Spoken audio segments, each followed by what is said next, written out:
racing because that's how Daytona Bike Week started, that's how Laconia Bike Week started, that's how Sturgis Bike Week started.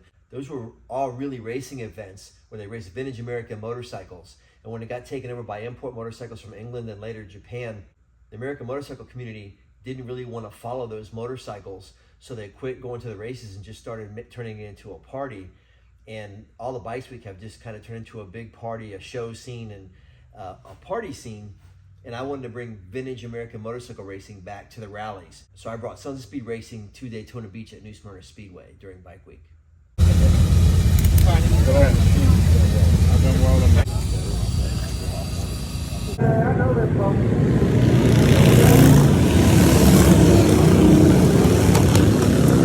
So we race on motorcycles with no brakes. It's the safest way to race on this banked asphalt track. This one has a brake on it right now, but we disconnect the brake for racing. So I have this on so I can ride it around on the street and tune it and test it, but we disconnect the brake for our heats. And the board track bikes have no brakes and no clutch. So once that rear wheel is spinning, that motorcycle's going, and you have to coast it to a stop. And they don't coast to a stop pretty quick. It usually takes about a half a track, which is about a quarter mile to stop that motorcycle. Because of the way we race, we don't start from a standing stop. We start from a pace speed like they do in IndyCar and NASCAR. And so we have Steve Coe, who's our pace rider. He's been pacing with us since the very first Sons of Speed race in 2017. Steve Coe will take all the bikes around the track, get them formatted in a group. And once everybody's formed up in a proper group, the flagman will drop the green flag. Steve Coe will pull into the pits, and the racers do their whole shot to the start-finish line.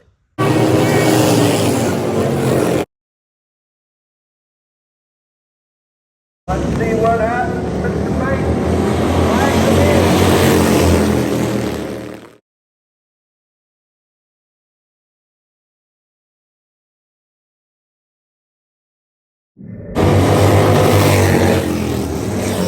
Sons of Speed is vintage outlaw motorcycle racing. That means we make our own rules. We are not sanctioned by anybody. There's nobody above us that tells us what to do.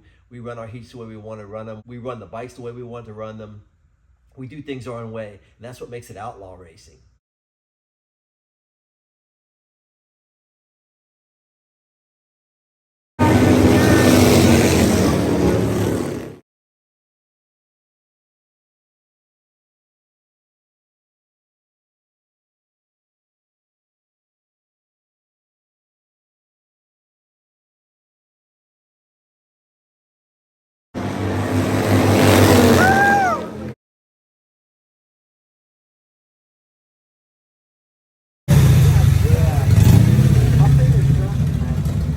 Heads are 250, cylinders are 450.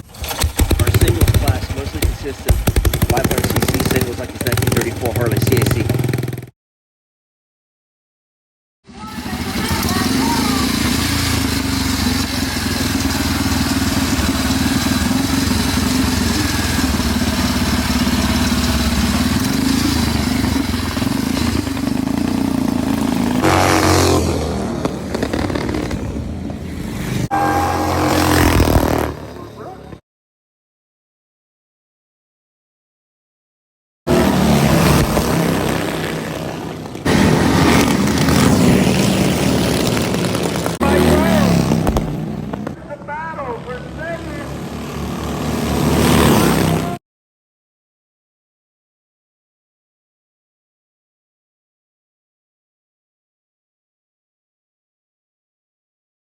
I think he's got that look on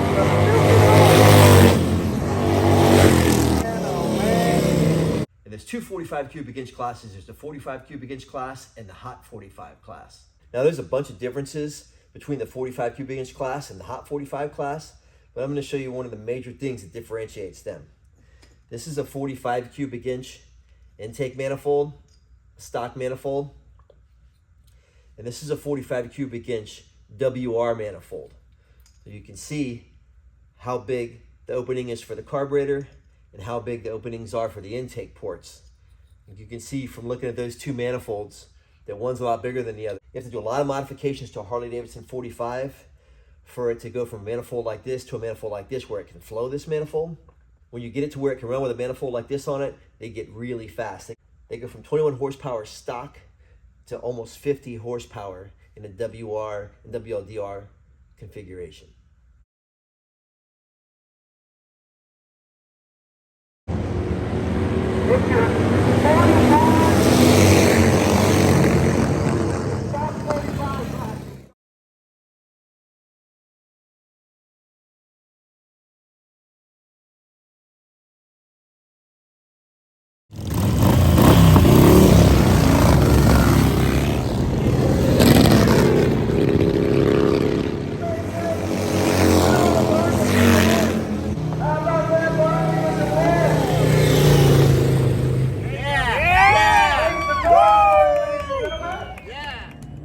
Board track racers are the core of Sons of Speed, like the 61 cubic inch Flying Muffler Twin.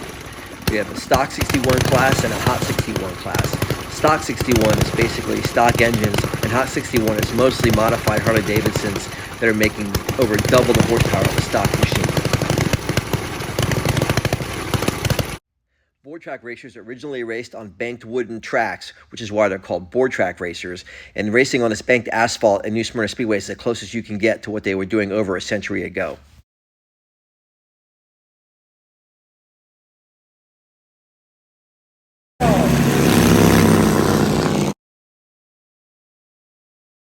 No brakes, no clutch, what a rush.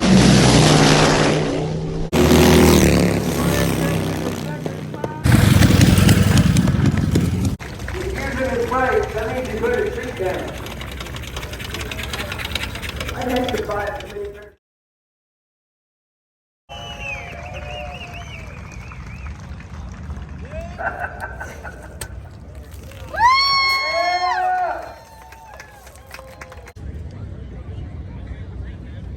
All right, Mike.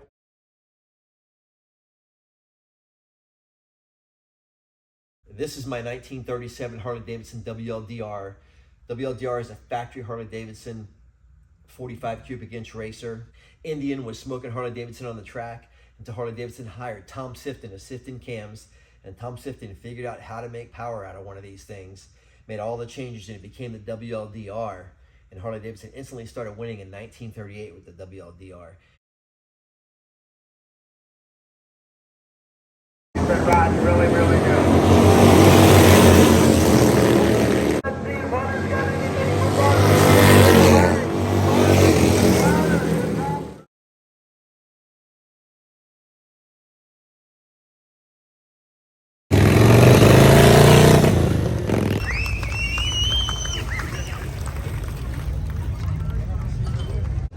You can follow them on Facebook.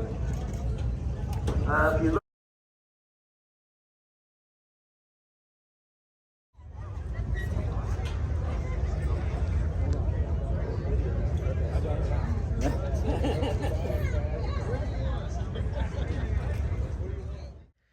I took my 1934 Harley-Davidson CAC racer out on the track for a few laps.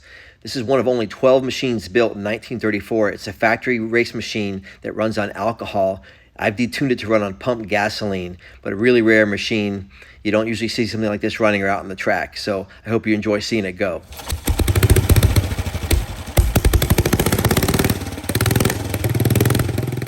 I had a magneto ignition failure on the track. And so rather than push the bike around the track, I lifted it over the wall. It only weighs 175 pounds.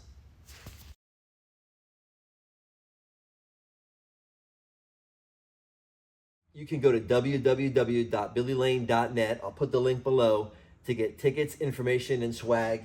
Get your passes to one of these races. You won't be disappointed. I'm telling you, everybody that comes to one said, God, I can't believe how fast those bikes are. I can't wait to come back to another event.